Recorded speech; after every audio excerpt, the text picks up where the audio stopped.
All right, welcome everyone to this month's CAP Lunch and Learn on Recycling Right.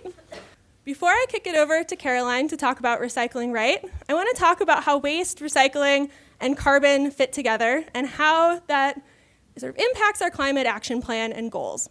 So I decided that the metaphor of The Simpsons is a cultural touchstone most people will understand and have something.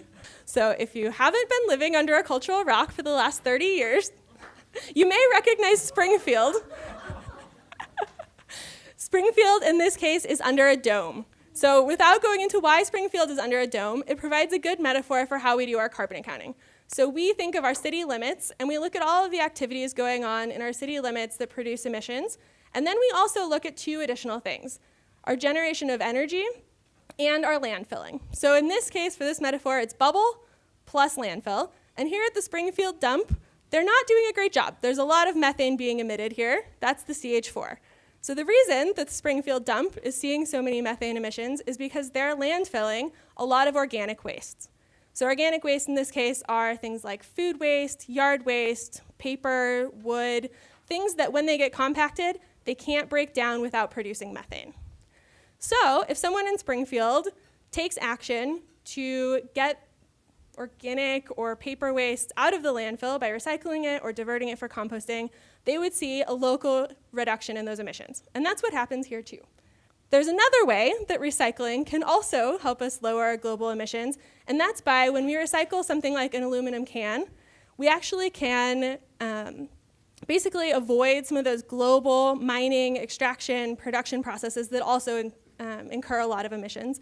And that way we can produce things with materials that we've already had all those emissions already take place. So there's really a bottom line here, which is that recycling generally is helping lower our local carbon emissions.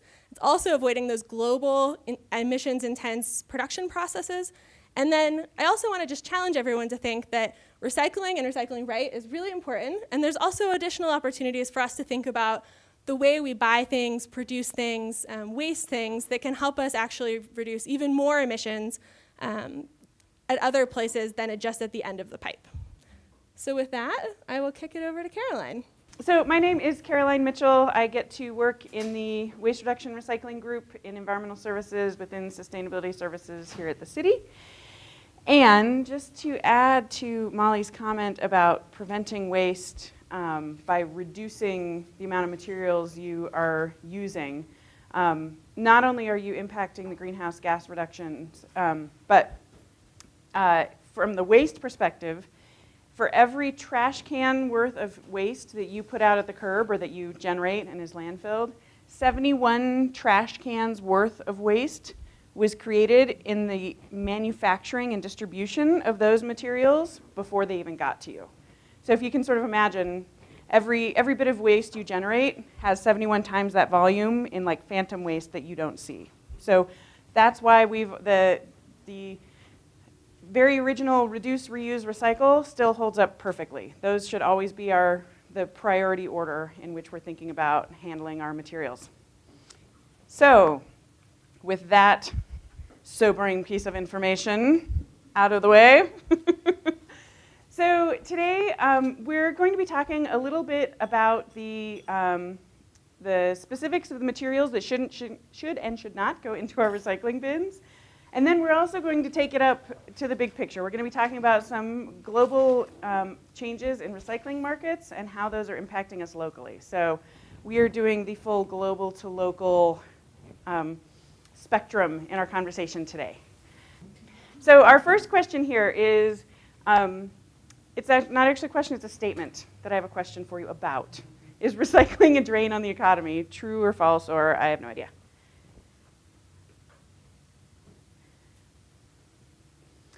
All right, so we do have some people who think recycling is really taking us down, which is fair. And one of the reasons I like to talk about recycling's impact on the economy is that it's not the aspect of recycling that we talk about a lot. I feel like recycling is one of those things that we've been talking about since the 80s, and it's sort of one of those things like you're supposed to love puppies and kittens and you're supposed to recycle just because it's a good thing to do. And it's generally good for the environment, and we just sort of move on from there. But recycling has full triple bottom line benefits, meaning benefits to our social and environmental and economic perspectives. So from this economic perspective, there's a reason that the vast majority of the players in the recycling world are for-profit businesses. And that's because recycling retains the value in those materials that would otherwise be landfilled. So there was a study by the Institute for Local Self-Reliance that found that landfilling, if you have a certain quantity of material, 10,000 tons, landfilling that material generates the equivalent of 1 job. And if you recycle that material instead, you generate the equivalent of 10 jobs. And if we're going back to our preferred hierarchy of reduce, reuse, recycle, reusing that, oh wait, no, the manufacturing, sorry, this one is broken out. There's another one with more stats about reusing if you really want to get into it. That's the one I was talking about, but this one is broken down into the processing versus the manufacturing. The point is, because you retain the value of those commodities and they continue cycling through our economy, you generate a lot of jobs and other economic activity by recycling. So if you don't care at all about the environment, but you do care about the economy, you should recycle. All right, so now we're getting into some of our materials specific. Now that we've all realized that there are more reasons to recycle than we knew before, now we're going to talk about what should actually go in that bin. So for shredded paper, is it accepted in your curbside recycling bin, or is it not recyclable at all? Or C, can it be recycled, just not curbside? Or D, no idea. We're there. Oh, you guys are so fast. Good job. All right, what do we think? Oh, this is a well-informed audience. Yes. Shredded paper can be recycled, but not curbside. And the reason is all of our recyclables that are collected curbside, they're all mixed together. They go to a sorting facility known in the industry as a MRF, Materials Recovery Facility, and it has all these cool conveyor belts and people and machines that separate those materials back out. The end product from a MRF is, say, a bale of aluminum or a bale of paper, and that then gets sent off to market to be made into something new. Here's a picture that's sort of hard to see, but it's of the inside of a MRF, the one that actually handles our materials down in Denver. And you can just see there's a lot of conveyor belts and a lot of things happening. And shredded paper literally falls through the cracks of the sorting facility. So if you put it curbside, it's just going to fall through. It's going to take a long, expensive trip to the landfill, so don't do that. If you do need to shred, then take your shredded paper to the drop-off center. There's one at the Larimer County Landfill, the Timberline Recycling Center. Both of those collect materials separated out, so they're not going to go through this big sorting facility. That material is going to go straight into a baler. So that's the difference. That paper, you've eliminated the operational hurdle to recycling shredded paper, and it'll actually get recycled. But if we're thinking big picture again, make sure you're thinking about the things you're shredding. Don't just think your shredder is maybe like your fun thing to do, like, oh, I like the sound. Take all my paper. Because it does really devalue the paper when you shred it up. The value of paper is in the length of the fibers in it. So you literally cut the life out of the paper when you shred it. Sometimes you need to. I'm not saying don't ever shred things, but maybe just be judicious with what you shred would be my recommendation. Paper can be recycled 7 to 12 times, unless you shred it, in which case, I don't know, maybe it's got a life or two left in it. All right, so we're going into a lot of these detail-y questions that I usually get. We can also go into some of the more mainstream materials here pretty soon. But I get a lot of questions about bottle caps. What should we do about bottle caps? False means they are not recyclable.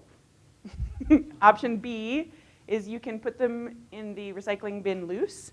Option C, they're okay if they're attached to an empty plastic bottle. D is, why are you still asking me these questions? We're good. Let's see what everybody thinks. You guys are pretty good. Okay, so this is a little bit of a trick question because depending on the last time you got some information about plastic caps, various answers could feel correct to you. So the current situation is C is the most accurate. So for a long time, recycling education included no plastic caps, please. They're a different type of plastic. They're sort of a pain in the neck for the recycling processors, but the recycling markets realized they're just getting plastic caps whether they wanted them or not, and so they figured out processes to actually sort them out and use them for other purposes. So you can now include the plastic caps, but it's really essential that your bottles are empty. Liquid in bottles poses all sorts of problems at the recycling center. So the operations guys that run the recycling centers would prefer no caps because in their mind, a bottle can't get to them with any liquid in it if it doesn't have a cap on it. So there's also a certain segment of the recycling world that'll still be happy if you don't put your caps on, no matter what, recycle your bottle. That is 100% sure. And if you'd like to put your cap back on your empty bottle, feel free. It will get to the recycling end markets and it will get used. If you just put your cap in loose, it's going to follow its friends, the shredded paper, and it's going to take a long, expensive trip through the cracks of the recycling center to the landfill. Don't do that. And if you just like your old habits and you don't want to put the cap on it, that'll be good. You'll make sure that your bottle is totally empty. So you've got some options in this one. Okay, how about just what should we do with our recyclables in general? Should we tie them up neatly in a plastic bag before putting them in the bin? Should they be free? Or should we only bag them if they're dirty? Or I have no idea. I appreciate your quick answers. What do we think? You guys, this is really great. So I guess I'm confirming that you guys already have some idea of what we're talking about here. It's true that recyclables should be free. So you can collect them in a bag inside if you want, but make sure to dump them out before you put them in the recycling bin. As we saw, all these recyclables are going to go to a processing center where they would otherwise have to, if they're in bags, they have to cut the bags open. They don't know what's in the bags. It's a safety hazard for them, and it takes a whole lot of time, and they're just not doing it anymore. The systems have changed to where officially bagged recyclables are kicked off the line, and they're assumed to be trash. So let your recyclables free. Put them loose in the bin where they can then be sorted back out to be sent off to market. And plastic bags are really a double whammy in the recycling system. So if you bag your recyclables, then they're just not going to get recycled. But if you put plastic bags in the recycling stream, then once we get to that same sorting facility, and I'll answer your question in just a second, at that sorting facility, there are a lot of various things spinning on axles. And it turns out that plastic bags wrap perfectly around those, and they fill in the gaps, and they break the machines, and they cause all sorts of problems. So plastic bags, whether they're containing recyclables or loose, in recycling are super problematic. So they fall in that same category again of something that can be recycled, just not curbside. So feel free to take those to any of the grocery stores or box stores. They all have collection bins. They do get recycled. They backhaul them to their warehouses. You can take them to the drop-off centers at Larimer County or City of Fort Collins, but do not put them in curbside recycling, please. And tell your friends. Okay, so this is one of the questions I get asked the very most in the land of recycling. You guys have been like 100%, but if you're 100% on this one, I'm going to be really impressed. And I'm not going to be surprised if you're not, so no stress. Okay, what does that chasing arrow symbol on a plastic item? So pretend you're looking at a plastic container and you look at the bottom of it and you see there's a chasing arrow symbol with a number in the center. What does that mean? A, I can recycle it in Fort Collins. B, it was made of recycled material. C, it tells you how many times it's been recycled. D, what resin that plastic bottle was made out of. I haven't actually gotten E as an answer to this question before, but I have gotten A through D as answers to this question in the past. We're good? You people. Nobody went for the how many times it's been recycled. I've had a surprising number of people tell me that. I was like, that would be a really intense system, but that is not the case. Okay, so those numbers inside the chasing arrows, they confuse a whole lot of people. Really, if you're starting off making a plastic, you generally start from one of 6 types of resins, sort of the building block of a plastic. And at one point, the plastics industry decided they wanted to label them in some form. They chose the recycling symbol with a number in the center. And it's confused a whole lot of people ever since because there's no regulation on the use of the recycling symbol. So if you pick up, say, a box from the grocery store and it says organic on it, there is a whole certification system and there's meaning behind that term organic being on there. The recycling symbol doesn't have any of those same sorts of requirements. So people generally affiliate it with recycling, but it's always good to look further because people can do whatever they want with it. In this case, all that's telling you is the type of plastic that started off as. And for a long time, the last like 10 years or so, we have actually been training people to not look at those numbers on the plastic containers because we could just take all the numbers that there were, 1 through 7. And more news about that coming very soon, but break out your glasses. We get to start looking at numbers on containers again. Okay, now we're going back to the big picture. If we don't know whether something is recyclable, what should you do? All right, let's see what everybody thinks. Try to find out, and if you can't, throw it away. And those 7% of you who said, still put it in the recycling bin, I have the cutest image ever to help you change your mind about that. So Sarah found this, and I think it's one of the cutest things I've ever seen. Okay, so it turns out, despite our best intentions and wishes and hopes in the world, not every single thing can be recycled. So, I don't know, I mean, that little girl is just like the cutest thing I've ever seen. Anyhow, wishful recycling is trying to capture the idea that some folks just take materials, and if they're not sure about it, or even if they know it's not on the guidelines, they're like, oh, I'm sure they'll still find something to do with it. I'll just put it in the bin. It's real. I'm helping, I'm sure. I used to coordinate volunteers for a nonprofit in Boulder, and one of my dear sweet volunteers at one point was saying, I really embrace the idea of zero waste. I don't think there should be any waste, and that's why I put everything in the recycling bin. Don't do that. That is not helpful. So the materials that are on the guidelines poster, they're really all the materials that we can take. In order for something to be recyclable, it means that it has to be able to be collected and it has to work through the whole sorting equipment system, and then there have to be markets for people who want to get that material and make it into something new. So in our world of locally recyclable, something needs to have all of those traits. And not every single thing that we interact with has all of those traits. So if you're not sure, we do have a whole lot of resources to help you figure that out. But if you're still not sure, please don't put it in the recycling bin. But before you just start throwing out all the unclear items, you can also, call us first, but check it out first before you throw it out.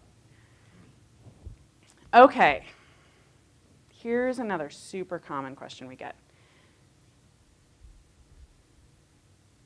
I know this one takes some thought. Bueller. We're going.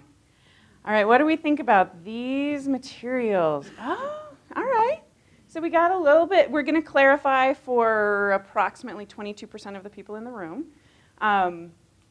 These are things we find in the recycling bin all the time. And these are things that really frustrate a whole lot of people because these single-use items, they're so simple and they are so prevalent everywhere, and none of them can go in the recycling bin. So I'm sorry to break your heart, but so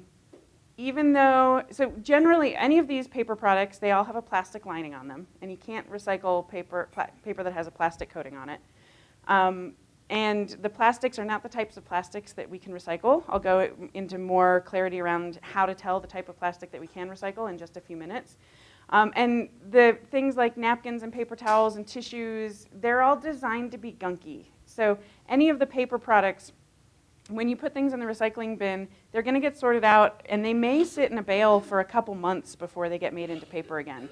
And if you put gunky stuff in a bale full of paper, it's going to start molding, and it might mold the entire bale. And that's problematic. So even if they're clean, I've had people be like, well, can I just recycle my clean napkins? My first question is, why are you disposing of clean napkins? My second question is, why are you not using reusable napkins? My third answer is no. So, so just, it goes back to the reduce, reuse, recycle thing. Don't use them if you don't have to. Reusable is always a more sustainable choice. And I also know, as a mom of small children and a busy person like the rest of the world, there are some situations that disposables make sense for. In that case, don't put them in the recycling bin. So for instance, if you're throwing a party and nothing you're handing out is recyclable, don't put a recycling bin out because sweet people might get confused and you'll just collect contamination. For instance, if you are handing out recyclable items, please put your recycling bin out. But just so you know, straws, lids, cups, plates, paper towels, napkins, all that sort of stuff does not go in the recycling bin. Any questions on that? It's a big shift, I think, from It's been a gray zone, I think, for a lot of people for a long time. Yes. Yeah, so our question is about plastic cups. I'm going to answer that in just a second, so thank you for that. Yep, so paper coffee cups, paper plates, really anything paper that's meant to have food on it is a no. It's going to have a plastic coating on it, and it's going to be gunky. Two things that are bad for recycling bins. Yes? The plastic lid, well, so I'm going to go through our plastics, our yeses for plastics, which will help clarify why all the no's are no's. So just as a reminder of some of the resources we have available, we've got a lot of information. We have this wonderful A to Z recycling list that clarifies who can recycle which materials, fcgov.com/A to Z. We also have these recycling guidelines posters that we keep up to date and have recently added a lot more of those clarifications of the no's. We also help businesses and apartment complexes with their recycling programs through a program called WRAP. So if you know a business or apartment complex that either wants to get started with recycling or could use a little help, we can help them. And we also have the Timberline Recycling Center, which accepts everyday recyclables. They are all sorted out. They're not mixed together like curbside recycling.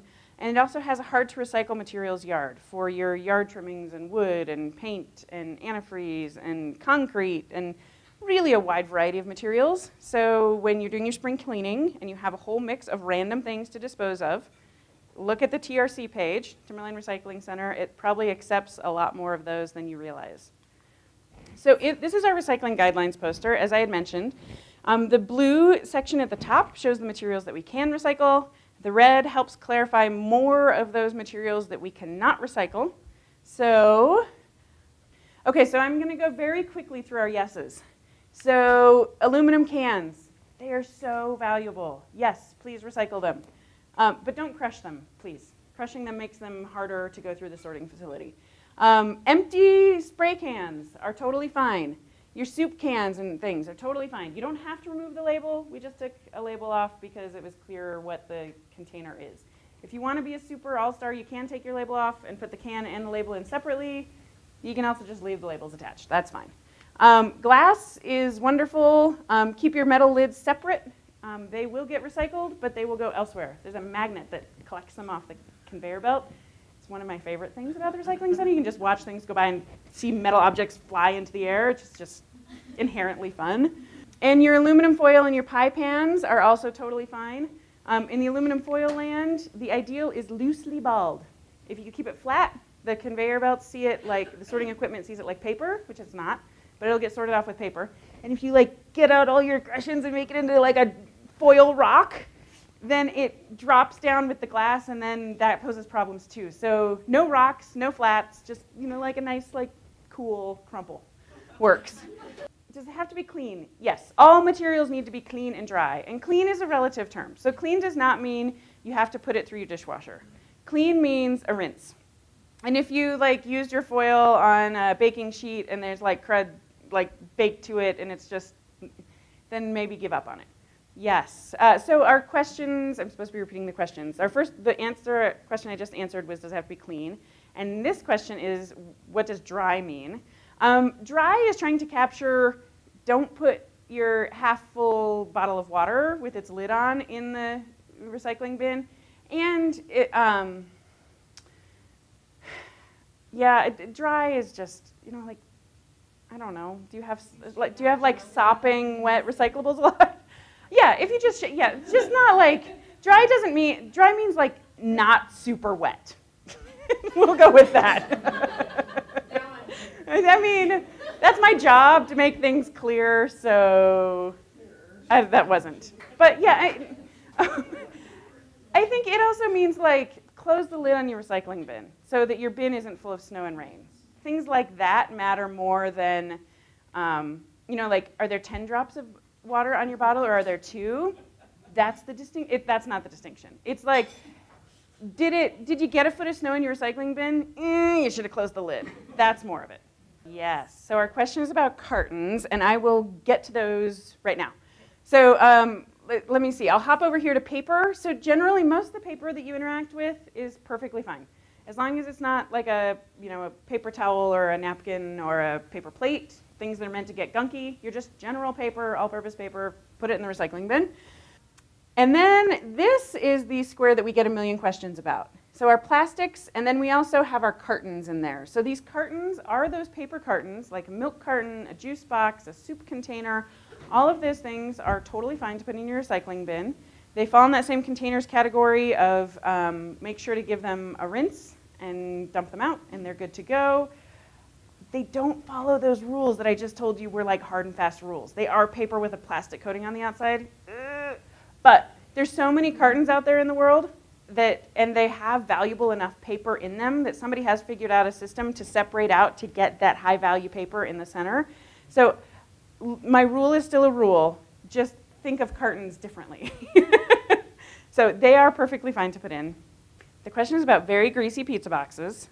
So these are, for all of the contamination, it's good to find sort of a middle ground. So you can think of that same rule that the paper is going to likely sit around for a couple of months. So if you have like a couple of specks of grease, you don't have to throw the whole thing out. If you've got like actual like cheese stuck to it, absolutely throw it out. And if you've got a bunch of grease, just sort of like mentally time lapse it out to like, if this were going to sit around for a couple months, would this possibly start molding? Then you should not make it take down all of the rest of the paper. So use your best judgment. There's nothing inherent about a pizza box. It's cardboard.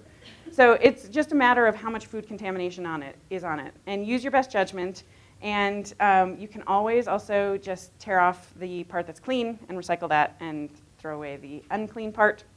Plastics. Okay, here's the deal. The shape matters first. And now the number matters too. But look at the shape first. We can take bottles and we can take tubs. And these little jars so bottles, tubs, jars. So if it's any shape other than that, it doesn't matter what the number is on it. We can't take it. Because when we already learned that there's the plastic resin, you can figure out what it started off as with that number on the bottom of the container. You can start off with that same resin and you can make a ton of different materials out of it. So with that same number 2 resin, you can make a car seat and you can make a plastic bag and you can make a laundry bottle. So if you take all 3 of those materials and you put them in a big pot and you boiled them down, you heated them up, they would melt at very different temperatures and they have very different properties. So the shape of the container tells us what manufacturing process it went through. So it also just makes things simple for you. So just think about the shape.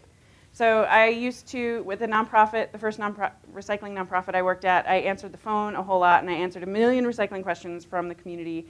And people would call me with all sorts of random things. Like, what about the plastic packaging that came around my batteries? And what about my mini blinds? And what about my kids' like little He-Man toy? And every single plastic thing you can imagine in the world. And I started off running every single time to the recycling guidelines guru in our office, like, okay, now what about mini blinds? And all she would say every single time is it a bottle, a tub, or a jar? Again, is it a bottle, a tub, or a jar? So you can just have this little, Marty Mach was her name. She's the most fantastic person ever. So maybe you can now have your very own Marty Mach on your shoulder when you're wondering about whether you can recycle something that's made of plastic. Just hear Marty say, is it a bottle, a tub, or a jar? And if it's not, your answer is right there in front of you. You don't have to go any further. If it is one of those shapes, double check the number on the bottom, as I'm going to tell you about in just one more second. We already went over these no's. And in the interest of time, I'm going to keep moving. This is where we're zooming out to the global side of things. So we get more questions. We are talking about global recycling markets now. Are they A, strong and stable, always? B, do they fluctuate and are ever changing? C, are they shifting now due to new policies in China? B and C, or they just blow my mind, I'm not going to deal with them. We're good. Okay. What do we think is going on in global recycling markets? You guys still are really smart. And 7% of the people think their minds are blown by them. I agree with that. I think we should have actually had a D and E now that I was reading them. But anyhow. Okay, so here's what's going on. China turns out to be a historically, meaning in the last 20 to 30 years, really massive player in the global recycling market. Around 40% of the recyclables from the United States were shipped to China. And one of the reasons that happened is, you may have heard, we have this really big trade imbalance with China, so there's a lot of containers that get shipped to the United States with stuff in them that otherwise go back empty. So shipping materials to China from the West Coast was really inexpensive, and they needed to make new things, and you can make new things out of recyclables really easily. And so for a lot of different reasons, China was a really big destination for recyclables. And that has changed drastically in the last year. Some people were really abusing the system, so China started off with trying to clean things up.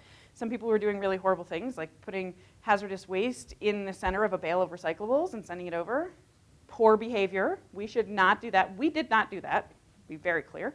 So China started off with policies to clean up the recycling, and then they just kept going. And they have stopped accepting recyclables from the United States.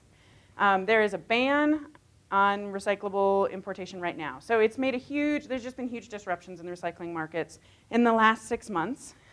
So there are domestic markets here in the United States, but all of a sudden there's way more volume than they are able to handle.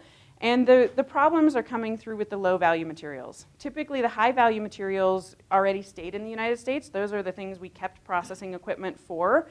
The lower value materials were the ones that were more often sent to China. So the low value materials are the ones that we have more of an oversupply for right now, and it's impacting local programs, including Fort Collins program. So this is why we now get to start looking at numbers again. So until further notice, and this is until further notice, it's possible, plastics recycling is really impacted by the price of oil. Plastics are made from oil, and so when oil is really expensive, plastics recycling is good, because then all of a sudden plastics are far more cost effective to use than virgin oil. And when oil prices are low, plastics recycling is hard. So for the time being, the low value plastics, which are numbers 3, 6, and 7, are going to be landfilled if they come in through in the recycling system. So my suggestion would be to not put them in there. But there are also some that would say, communities should just keep putting them in there to sort of keep the habit if the recycling markets come through in the future. But we want to at least be very clear that right now, plastics number 3, 6, and 7 that are in the recycling bins are getting landfilled because there aren't markets for them. So these are those sort of like brittle solo cups and the little to-go trays, and you can they're sort of like the thin, flimsy plastic. But it's only these low-value plastics that have been impacted at this point. So please do not stop recycling wholesale. Everything else is still chugging along, still has good markets, and still has all those same benefits we were talking about before for recycling. So does anybody have any questions about that at this moment? Let it settle in. Okay.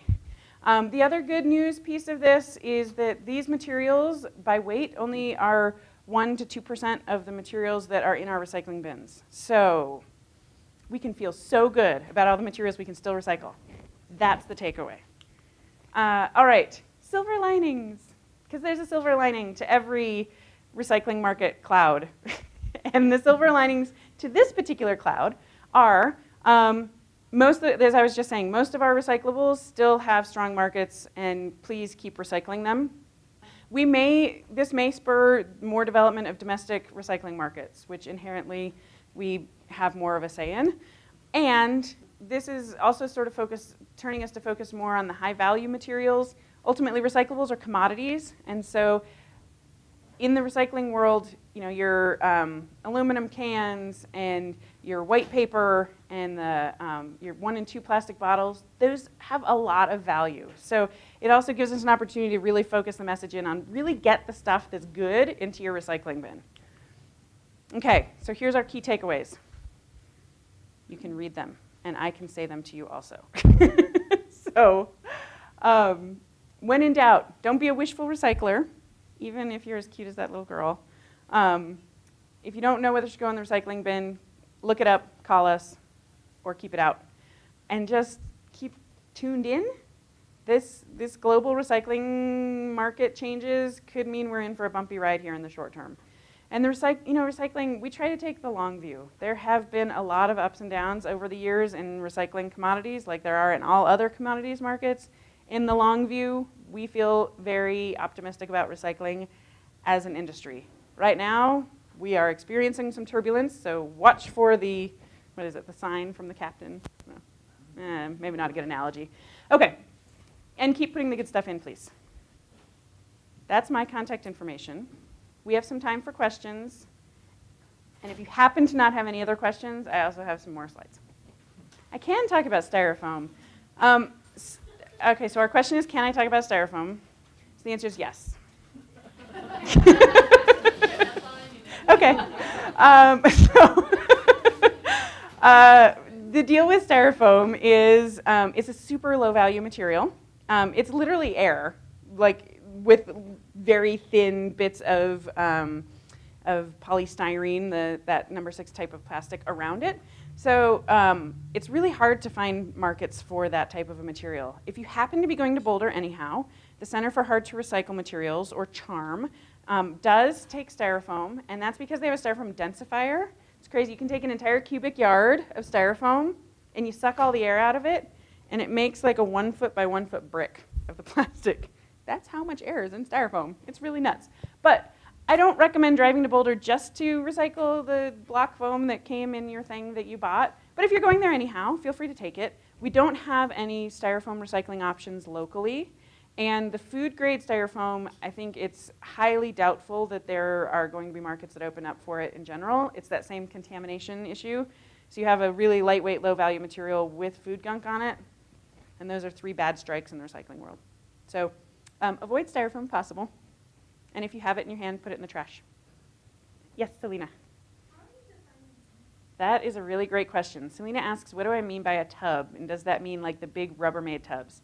Fantastic question. What I mean by tubs when I'm talking about for your curbside recycling is like things that like, I was going to mix yogurt and sour cream there. That was coming out as a weird word. Yogurt tubs, sour cream tubs, those sorts of things. Generally, if you actually think about it, the vast majority of our recyclables are the things we get from the grocery store and we use in our kitchen. More of the durable items are, they're more random. So your big tubs, okay, so at the Timberline Recycling Center, twice a year, we are doing special collection events, and those big durable plastics, so that often means like the Adirondack chairs and other plastic lawn furniture and your kids' like play school slide, and your laundry tubs, and your buckets, and your bins, the Rubbermaid bins that Selena was just asking about. Those are all in the big durable plastics category. They're generally number 2 or number 5.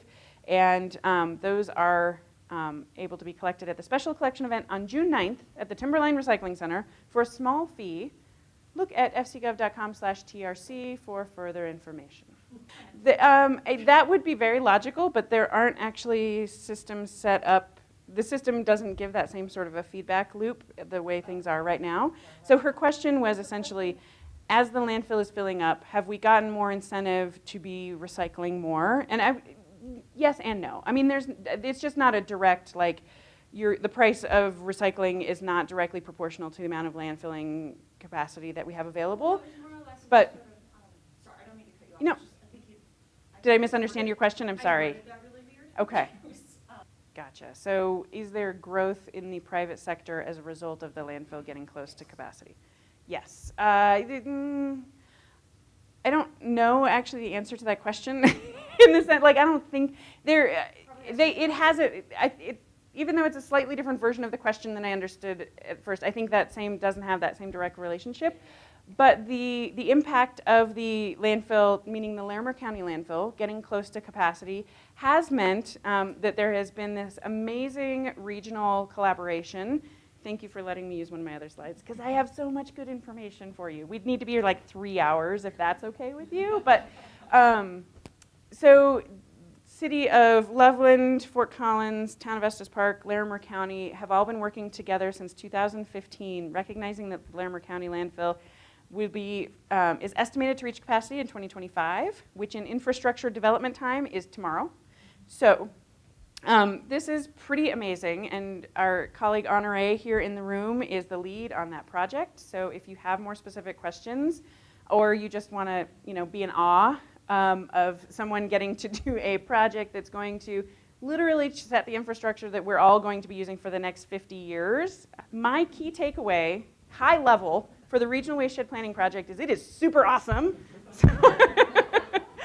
So the short version is that we, realizing that landfilling capacity is going away, well, is diminishing, and it's making us think bigger picture about what we want to do. Larimer County has the funds available from the infrastructure replacement fund that they've built up over the years, that they can buy that down the capital for us to be able to have a compost facility both for food scraps and for yard trimmings, a construction and demolition recycling facility, a transfer station for the trash, so trash would still go to that same facility, and there are discussions about whether another landfill built by the county makes sense or not at this point. So this is a huge project, this is a huge opportunity, all to the price for the cities of policy. The cities would need to pass supportive policy for this all to work together. So this is a really phenomenal thing taking place right now, and if you care at all about trash or recycling, and you might because you showed up today, this is the year to, as members of the Northern Colorado area, let your opinion be heard, because decisions are being made in the next 6 months to a year that literally are going to define our infrastructure options for the next 50 years. So that's super awesome. So Katie brings up the very good point of, we keep talking about this reduce thing, but we don't really give a lot of specific examples of what to do. And maybe that would be a great topic for its own Lunch and Learn, because I think there's a lot in that to talk about. But the short version is just all of those. I mean, I think if you pay attention to the things you're throwing away, and for those in, everybody's lifestyles are somewhat different, but if you pay attention to what's in your trash, and if you think about there's ways to either use different products or use a durable version of the same product, that is the best place to get started. So people often talk about taking reusable bags to the grocery store, or using reusable, like dishware, even if you have the city does a good job keeping plates available for meetings that we can use again and again. And composting is a good way to, well, you're sort of, it can go in the reduced side of things too. So I think there's some of the low-hanging fruit, and then it also ties in a lot to your purchasing choices. It comes into, digging deep to buy something that is more durable and probably more expensive initially, but has a longer lifespan than the really cheap, it's going to die in 6 months and I'm going to have to throw it away product. So it's big and wide, and something we could talk about for a much longer time. Perfect. So Basil wonders, what's the deal with plastic bags from the policy perspective? There was consideration of a plastic bag tax a few years ago in Fort Collins. It was actually adopted by City Council, and then there was a petition by some residents anyhow, it was repealed, is the short version. And if you want to know the long version, I'm happy to fill you in on more another time. It's actually more fascinating than may meet the eye. But there is nothing happening in Fort Collins on that front currently, is the short version. And there are plastic bag bans or fees in other cities in Colorado and across the country. It's a land of a lot of change, and not change right now in Fort Collins. I really did need another hour with you guys. I have so many great slides. So Rebecca asks whether glass is treated differently if it's put into your recycling bin versus recycled elsewhere, and what happens to it. So that has, there did used to be a difference between what happened for glass in curbside recycling versus drop-off recycling, and that difference has gone away in the last, has it been 2 years since, I think, Momentum Recycling was built in 2016 in Broomfield, and they were the missing link in our glass recycling chain that we needed. In Colorado, we're really fortunate that we have really great end markets for glass. We have Rocky Mountain Bottling in Wheat Ridge, and we have Owens, Illinois in Windsor, both of which make glass, and they can use recycled glass in their products, which is great. But we needed a step between collecting the glass to get it cleaned up, because things you get like rocks and ceramics and just sort of all sorts of random things in the glass that need to be cleaned out before it can get made into new glass. So all of the glass from your curbside recycling as well as from the drop-off recycling, now goes through momentum recycling and gets cleaned up and gets made into bottles again. And just one other little fun tidbit for you, glass and metal are the two materials that can be made into those same materials again and again and again into perpetuity. So if we're thinking if you're thinking big picture in your reduced side of things, metal and glass are really good container choices. Your plastic can get recycled, but generally it gets made into then something that itself can't be recycled, so it generally only has one more life, whereas glass and metal keep hopping along for a long time. So she's asking why the slide says maybe landfill. Fair question. Okay, so My question is more where. yes, not like- okay. Well, so just to give you that context, the Larimer County landfill is going to reach capacity. There is also a private landfill owned by Waste Management out in Alt that has a ton of capacity. So we're not going to end up with bags of trash piled on the streets because we have no place to put them.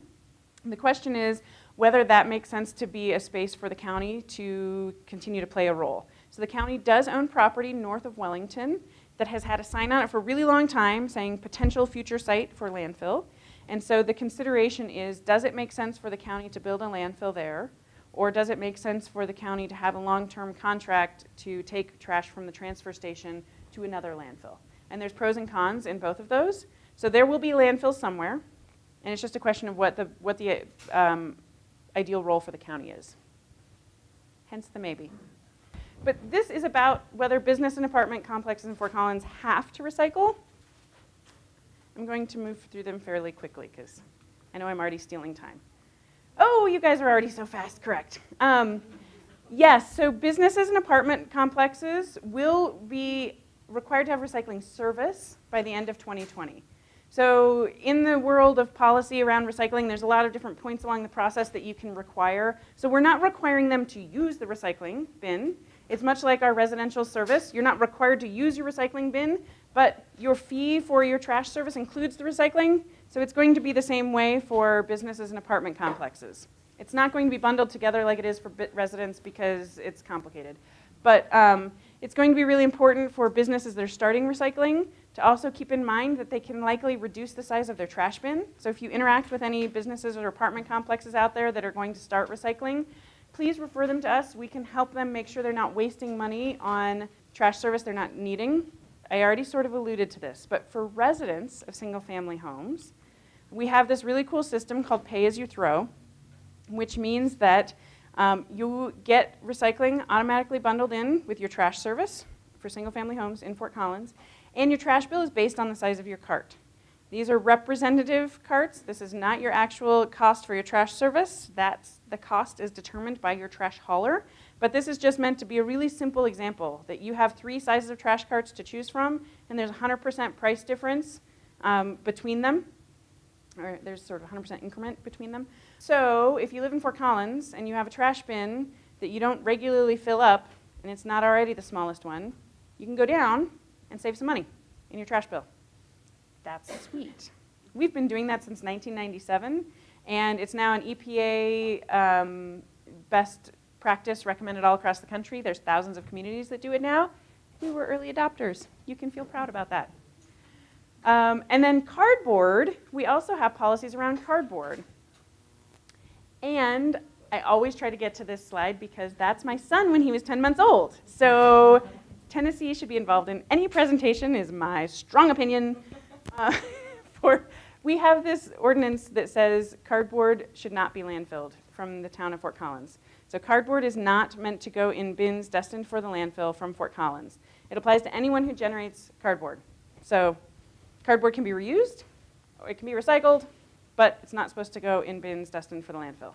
And this was my last this is sort of an awkward slide, but we have this great little table we made, and I didn't have enough time to make it work on the slide other than cutting it in half. But this was just talking about, in the rest of the presentation when I was talking about the value of recyclables, we have this available on our website also right now. It's maybe not intuitive to 90% of the world of which recyclables are in sort of which value category. But generally, so we've got our real low value plastics up here. Those are the materials that don't have markets right now, that please don't put in your recycling bin or they will be landfilled. And then we have some of the lower value materials, and that's really the cartons and the mixed paper. Generally, recyclables are more valuable the more sorted out they are. Mixed paper, it's sort of tricky. It takes a lot of time to sort it out, so it's a lower value material. But our glass and our plastic bottles and tubs, the number 4 and 5, they've got pretty solid markets. And our winners, winner, chicken dinner. Keep these in your recycle bin, always. Aluminum, your tin or steel cans, your cardboard, and your number 1 and 2 plastic bottles. So those are the ones to really, really focus on. And that's my slides. Yes, so the question is, what's the blue bottle on the recycling guidelines sheet? And yes, that is a shampoo bottle. Those are generally number 2 or number 4, but yes. So all bottles, 1, 2, 4, or 5 are good, which generally includes shampoo bottles. You guys win the really care about this award. Thank you. Yay!